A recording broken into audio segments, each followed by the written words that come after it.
میرے دوستوں بزرگ بھائی ہو، اللہ نے محض اپنے فضل و کرم سے مسلمان بنایا ہے، اللہ کا شکر ہے۔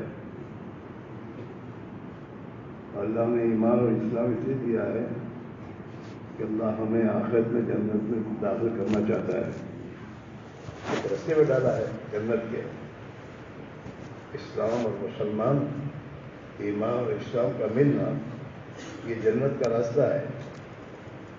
اس پر جو بھی انسان جہاں بھی جس زمانے میں اس کے مطابق زندگی گزارے گا وہ جنت کے راستے پہ چل رہا ہے۔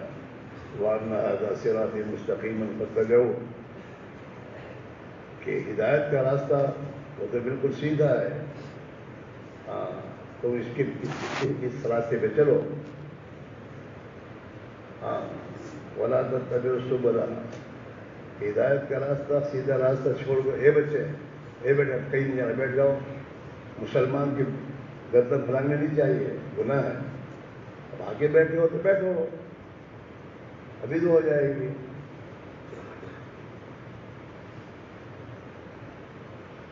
تو اللہ نے قرآن میں یہ بات بولی کہ ہمارا راستہ وہ سیدھا ہے، ایمان کا راستہ، اسلام کا راستہ۔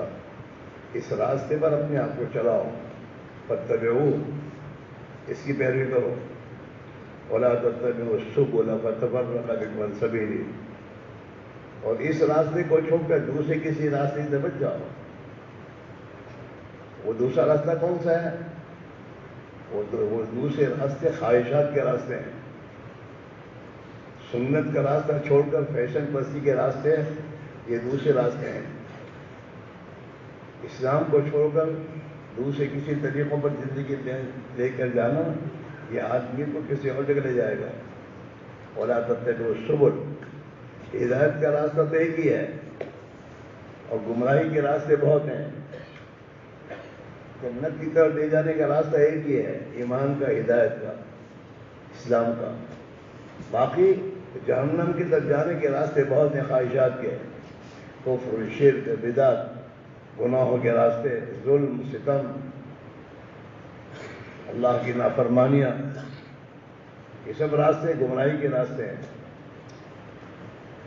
اور اللہ نے اپنے فضل و کرم سے اسی فکر کے لیے ہمیں یہاں جمع ہونے کی توفیق دی کہ ہم ایمان کے راستے پر کیسے آئیں اور اسلام کو زندگی میں لا کر زندگی کیسے گزاریں، ہمارا گھر مسلمانوں کا گھر کیسے بنے، ہماری دکانیں، ہمارے کاروبار مسلمان کی دکان و کاروبار کیسے بنے، اور ہر مسلمان بن کر زندگی کیسے گزارے، اس کی فکر اور اس کی محنت کے لیے یہاں جمع ہوئے ہیں۔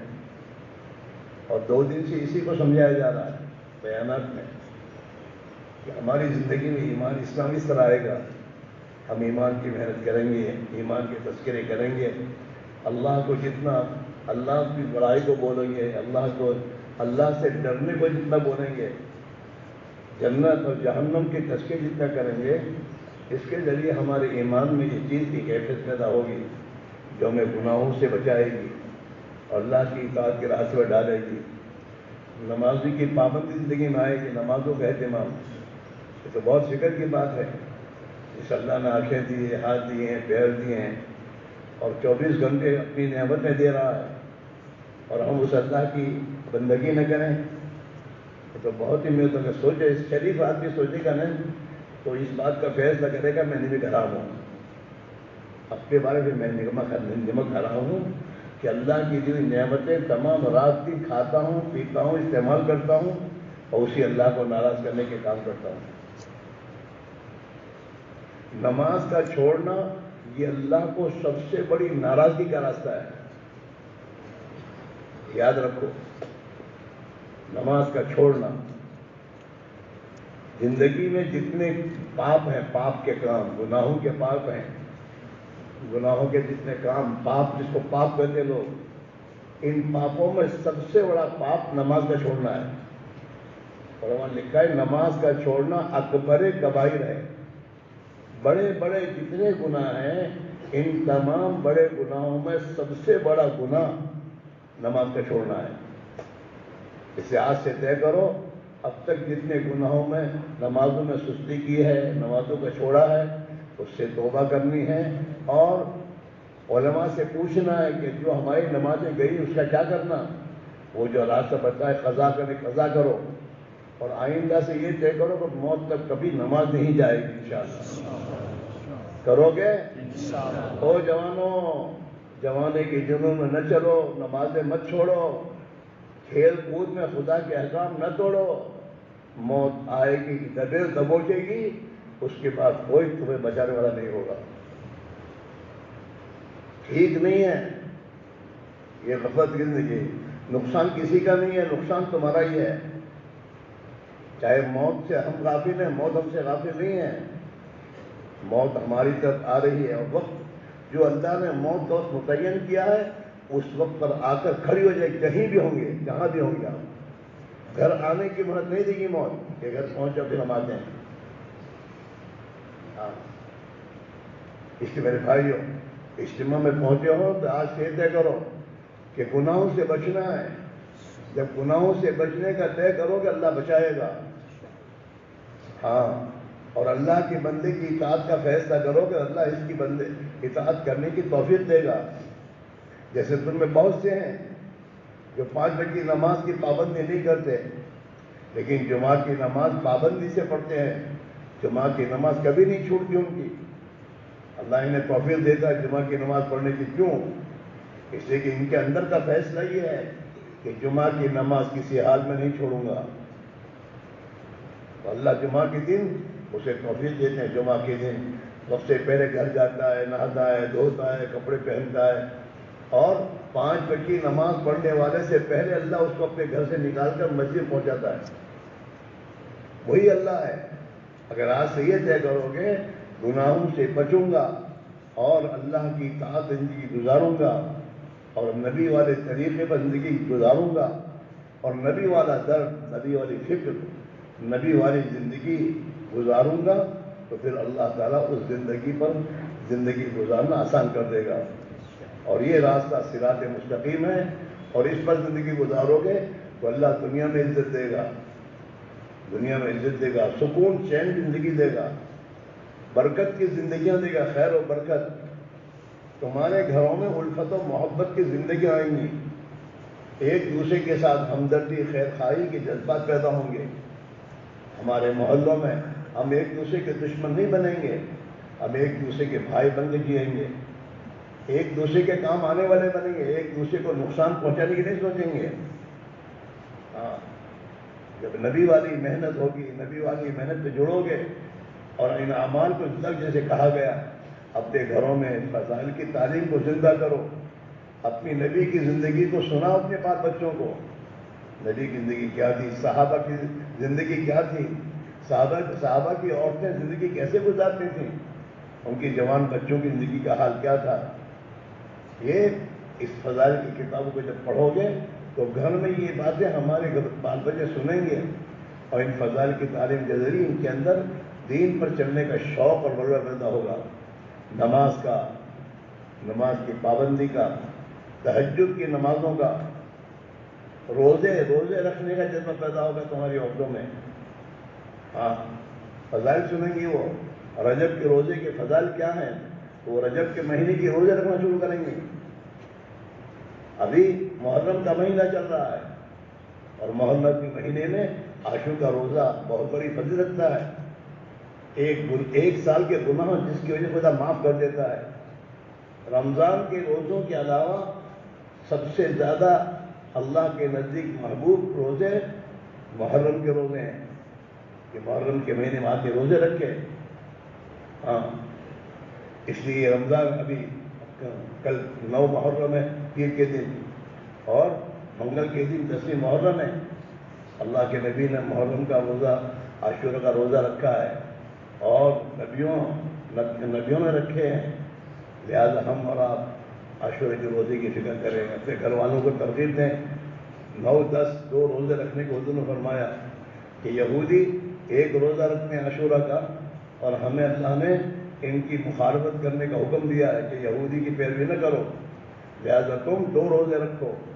ہاں، محرم کے 9ویں محرم، 10ویں محرم یا 10ویں 11ویں محرم، ایک روزہ ان کے ساتھ میں ڈالو. اپنے گھروں میں اس کی فکر دلاؤ. یہ فضائل گھروں میں لاؤ. جب گھروں میں ان اعمال کے فضائل بیان کرو گے اور پڑھو گے فضائل کی کتاب، بہت ہماری ہر مشکل کا حل یہ کتاب ہے. اللہ کے لیے اپنے گھر والوں کو وقت دو، اپنے گھر والوں پر ظلم نہ کرو. یہ ظلم ہے، بڑا ظلم ہے جو اپنی اولاد کو، اپنی بچیوں کو دین نہ دے. چاہے دنیا بھر کی نعمتیں کھلائی ہے، لیکن یہ ظالم ہے، بہت بڑا ظالم ہے جو اپنی اولاد کو، اپنی بیوی بچوں کو دین نہ دے. جس کا اللہ نے حکم دیا ہے کہ تم بھی دیندار بنو اور تم اپنی آل اولاد کو بھی دین سکھاؤ اور دین پر دین پر لانے کی محنت کرو. اس میرے بھائیوں، اجتماع میں آئے ہو. اب تک کی بہت سے آدمی ایمان کی وجہ میں احساس ہوتا ہے کہ آپ کی زندگی غفلت پہ گزر گئی، زندگی غفلت پہ گزر گئی. اور اس شعر کو پڑھتے رہو، ایک دن مرنا ہے آخر موت ہے، ایک دن مرنا ہے آخر موت ہے، کر لے جو کرنا ہے آخر موت ہے. برے زندگی گزارے گا تب بھی موت آ کے تجھے پکڑے گی، اور نیک بن کے زندگی گزارے گا تب بھی موت آئے گی. نیک زندگی گزارتے مرنا یہ سمجھداری کی بات ہے، اور گناہوں کی زندگی گزارتے گزارتے مر جانا یہ بدنصیبی کی بات میرے بھائیوں. لیکن اللہ کا کرم ہے کہ اللہ نے اپنے بندوں کو جن سے گناہ ہو جاتے ہیں اپنی گنہگار بندوں کو خدا نے امید دلائی ہے کہ میرے بندوں جنہوں نے اپنے ذات پر ظلم کیا ہے، گناہ کیے ہیں، اللہ کی رحمت سے نا امید نہ بنو. اللہ تمہارے گناہوں کو معاف کر دے گا. تم اللہ سے توبہ کرو. تم بھٹکے ہو، بھٹکے ہوئے راستے سے سیدھے راستے پر آ جاؤ اور اللہ اور اللہ کے رسول کی پیروی کرو. اللہ تمہارے گناہوں کو معاف کر دے گا، اپنی رحمت کے آغوش میں دے دے گا. اللہ تو بہت بڑے رحیم ہے. گنہگار جب توبہ کرتا ہے تو اللہ خوش ہوتا ہے اور توبہ کرنے پر ثواب دیتا ہے اور اس کے گناہوں کو معاف کر دیتا ہے. ہاں، اس لیے میرے بھائیوں، ہم اپنی زندگی میں توبہ کریں، معافی مانگیں اور اپنے آپ کو نبی کا پیر، اپنے نبی کے پیچھے چلو. اپنے نبی کی زندگی چھوڑ کر دوسروں کے پیچھے چلنا کون سے سمجھداری کی بات ہے میرے بھائی؟ سوچو تھوڑی دیر کے لیے. ایک دن مرنا ہے آخر موت ہے، کر لے جو کرنا ہے آخر موت ہے. کیسے کیسے گھر اجاڑے موت نے، کیسے کیسے گھر اجاڑے موت نے، کھیل کتنوں کے بگاڑے موت نے. امیدیں پوری نہیں کر سکا آدمی، امید لے کے جی رہا تھا، موت نہ کے پکڑ لیا. مکان بنا رہا تھا کہ رہوں گا اتنے آسانی سے، اب یہ مکان پورا نہیں ہوتا مر جاتا ہے. ہاں، اس میرے بھائیوں، موت کو یاد کرو. موت کو روزانہ موت کو یاد کرو. ایک دن تجھے مرنا ہے، ایک دن تجھے مرنا ہے اور یہ دنیا چھوڑنی ہے. ہاں، اس لیے میرے بھائیوں، اس دن کی محنت میں لگو. اپنی مسجد کی جماعت میں بیٹھو، نبی والی فکروں میں جڑو، تعلیم کے حلقوں میں بیٹھو اور اپنے گھر میں تعلیم کے حلقے زندہ کرو اور اس بات کی فکر کرو کہ میری بیوی، میرے بچے میں کوئی بے نمازی نہ رہے.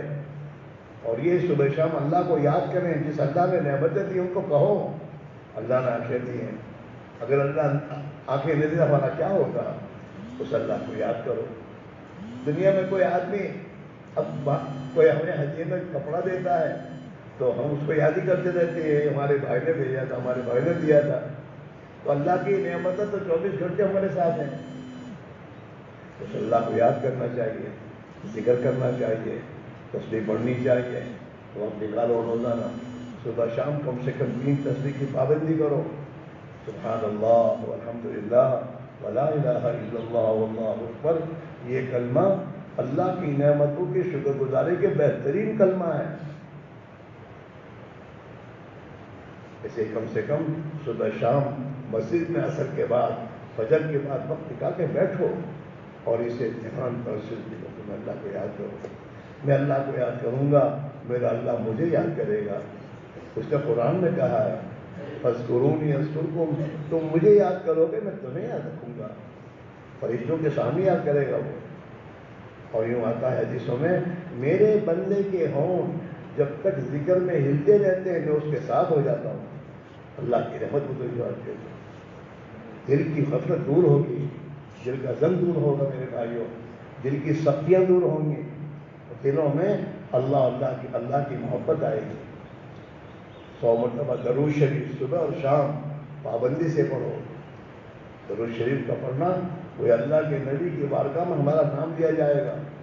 جب آدمی درود شریف پڑھتا ہے تو ایک فرشتہ اس درود شریف کو اللہ کے نبی کے بارگاہ میں لے کر جاتا ہے اور وہ کہتا ہے، اے پیارے نبی، آپ کے فلاں امتی نے آپ پر درود بھیجا ہے۔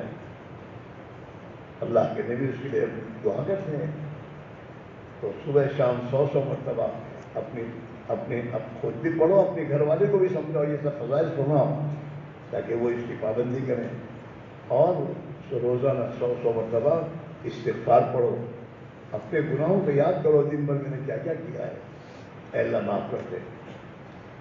اللہ تعالیٰ ان کہتے حدیث میں آتا ہے، میرے بندو تم گناہ کرتے کرتے تھک جاؤ گے، میں معاف کرتے کرتے نہیں تھکوں گا۔ آدمی سے 70 مرتبہ کوئی گناہ ہوگا اور 70 مرتبہ توبہ کرے گا تو اللہ اس کو معاف کر دے گا، بڑا کریم ہے وہ۔ اس لیے میرے بھائیوں اپنی زندگی کو اس پر لاؤ، تمہاری جوانی سے فائدہ اٹھاؤ۔ ہاں، نبی نے بات کہی ہے کہ 5 چیزوں کو 5 چیزوں سے پہلے غنیمت سمجھ کر کچھ کر لو، اپنے لیے کچھ کر لو، زندگی کو موت سے پہلے، جوانی کو بڑھاپے سے پہلے۔ جوانی جائے گی پھر نہیں آئے گی، بڑھاپے میں چاہو گے نہیں کر سکو گے، کر لو جوانی میں انجینئر بنتے ہو، جوانی میں ڈاکٹر بنتے ہو، جوانی میں ڈرائیور بنتے ہو، محنت کرتے ہو جاتے ہو، جوانی میں اللہ کے بندے بھی بن جاؤ گے اگر اس کی محنت کرو گے تو، اللہ کے بندے بنو گے، نیکی کی زندگی گزارنے والوں بنو گے، خدا کی مخلوق کو نفع پہنچانے والے بنو گے۔ ہاں، یہ ایک محنت اسی کے لیے، اسے کہ جماعتوں نکلو، اللہ کے راہ میں نکل کر اس کو سمجھو سیکھو، ورنہ زندگی تو لگنی ہے۔ اگر نیکی میں نہیں لگے گی، گناہوں میں تو لگنی ہے۔ لوگوں کو اگر راحت اور نفع پہنچانے میں نہیں لگاؤ گے تو لوگوں کو نقصان پہنچانے میں لگے گی یہ۔ اور تم آپ اس کو سوچو کہ میری طرف سے لوگوں کو کہاں تکلیف پہنچ رہی ہے، تو آپ کو اندازہ ہوگا۔ اور میرے بھائیوں اپنے آپ کو استغفار توبہ روزانہ 100 مرتبہ استغفار کرو۔ یوں آتا ہے جو استغفار کو کثرت سے پڑھتا رہتا ہے، اللہ ہر مشکل میں راستہ نکالتے ہیں، تنگی سے نکالتے ہیں، اور اللہ اسے ایسی جگہ سے روزی دیتے جہاں سے گمان نہیں ہوتا۔ ہاں، روزی لینے کا راستہ تو استغفار ہے۔ ہاں، دیش چھوڑ کر دوسرے دیشوں میں جانے کا نہیں ہے۔ جو اللہ جہاں کا ہے وہ اللہ وہاں کا بھی ہے، جو اللہ وہاں روزی دے گا وہ اللہ گھر بیٹھے بھی روزی دے گا اگر لینا چاہو گے تو۔ اپنے بال بچوں اپنے ماں باپ کے ساتھ رہ کر آدمی اگر اپنی روزی کمائے گا تو اللہ اس کو ماں باپ کی کمزور ماں باپ کی برکت سے روزی دے گا۔ اسے کمزور اولاد ہماری ہے، ان کی برکت سے اللہ روزی دے گا گھر بیٹھے۔ اس لیے سعید آدمی ہے وہ جس کو اللہ نیک بیوی دے اور جسے خدا اپنے وطن میں روزی دے۔ اس کے لیے فکر کریں، زندگی کو صحیح گزارو۔ دوسری لوگوں دوسری قوموں کے سامنے ہماری زندگی یہ دعوت ہے کہ مسلمان ایسا ہوتا ہے، مسلمان کسی کو تکلیف نہیں پہنچاتا، ظلم نہیں کرتا، مسلمان کسی کی ماں بہو کی چھیڑی نہیں کرتا، مسلمان خود اکیلا نہیں کھاتا، وہ غریبوں کی خیر خبر رکھتا ہے۔ ہمارے مزدور جو ہمارے گھروں میں ہیں وہ ہمارے اخلاق کو دیکھ کر اسلام کو سمجھے۔ ہاں، اس کی فکر کریں، کوشش کریں، اور بھائی جو دوسرے تمہارے بھائی ہیں تمہیں بھی میرے دوستوں فکر سے پیار محبت سے اس زندگی میں لانے کی کوشش کریں۔ کرو گے؟ ارے کرو گے؟ انشاءاللہ تو بعد میں کہو، ابھی تو اندر سے فیصلہ کرو کہ اب ایسا بننا ہے، ایسا کرنا ہے، اور میں کروں گا اللہ سے معاملہ کرو گے تو اللہ تمہیں ایسا بنا دے گا۔ کرو گے؟ مہینے میں 3 دن لگاؤ گے؟ کون کون لگائے گا؟